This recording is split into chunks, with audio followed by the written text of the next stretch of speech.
Let me ask you something. Why do we feel anxious, even when we plan everything perfectly? Why do unexpected moments feel like threats? And why does life seem to slip out of our hands the more we try to hold it tightly? If you've ever felt like you need to control everything just to feel safe, then this video is for you. There is something subtle shaping your decisions every single day. Not discipline, not ambition, not logic. It's the quiet need to stay in control. We build routines, plans, strategies, not just to reach goals, but to avoid the unknown, to avoid vulnerability, to avoid feeling unprepared. But here's the paradox. The more we chase control, the less control we actually feel. And this is where anxiety begins to grow. Ask yourself, why do you want everything to go your way? Why does uncertainty feel unsafe? Why does not knowing create panic? Because control is rarely about organization. It's about fear. Fear of chaos. Fear of not being enough. Fear of being caught off guard. We don't seek control for comfort. We seek it to protect the parts of us that secretly feel fragile. One small change feels like a disaster. One unexpected moment feels like failure. One person not acting the way you hoped feels like personal rejection. You start depending on the world behaving perfectly just to feel calm inside. And that's not peace. That's emotional imprisonment. Life becomes constant monitoring, constant predicting, constant tension. Your mind is always on high alert, even when your body is completely still. Expectations are subtle forms of control.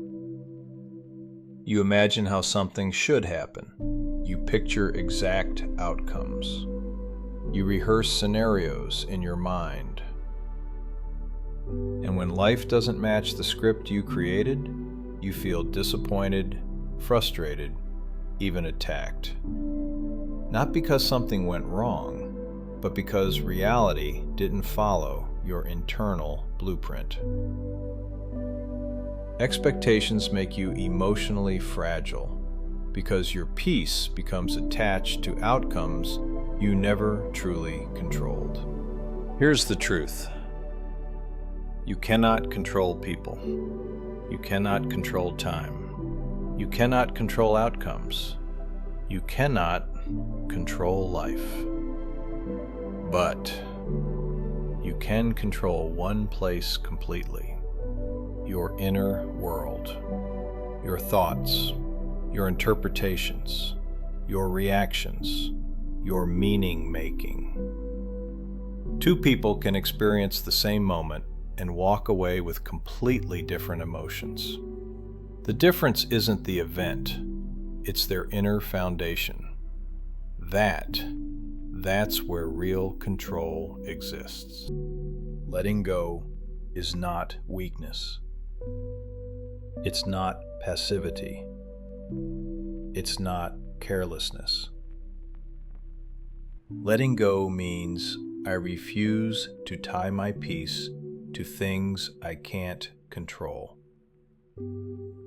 It's emotional maturity. It's self-respect. It's the beginning of real freedom.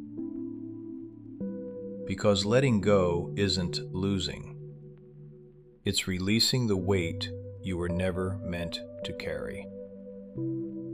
When you stop trying to force life into your expectation, you become present. You listen deeper. You adapt faster. You feel clearer. Life stops feeling like a battlefield and starts feeling like a conversation. You respond instead of react.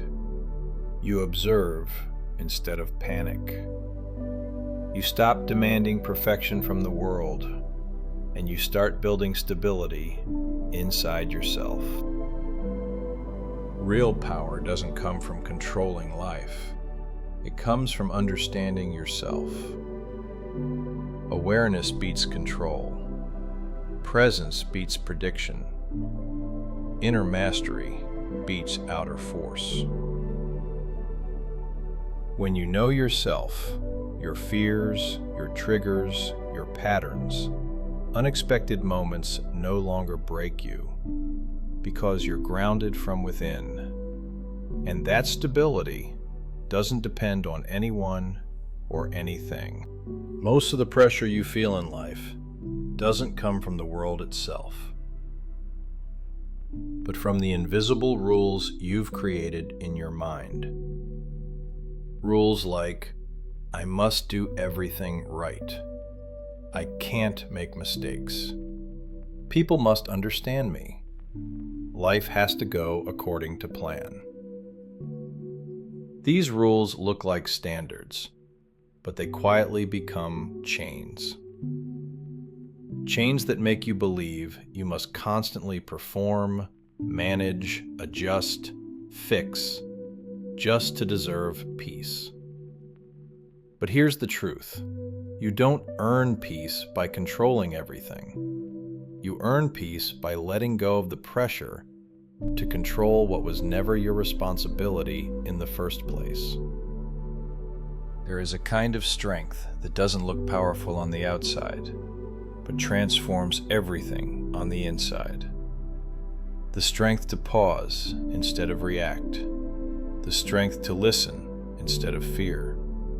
The strength to stand in uncertainty without rushing to force a solution. This strength is called inner surrender. Not surrender to life, but surrender to the idea that life must obey you. When you release that expectation, something beautiful happens. You create space for clarity, for intuition, for wisdom to appear. And from that space, your decisions become cleaner, your emotions become lighter, and your life becomes less about control and more about genuine presence. So ask yourself, what are you trying to control right now? And what would happen if, just for a moment, you let it go? Not out of resignation, but out of trust in your ability to handle whatever comes. Life never promised to follow your rules, but it always gives you the chance to grow, adapt, and evolve. Real freedom isn't needing everything to be predictable. It's being able to move forward, even when you don't know what comes next. If this message resonated with you, like the video, subscribe to the channel, and share your thoughts in the comments. What is the one thing you're finally ready to stop controlling? I'll see you in the next one.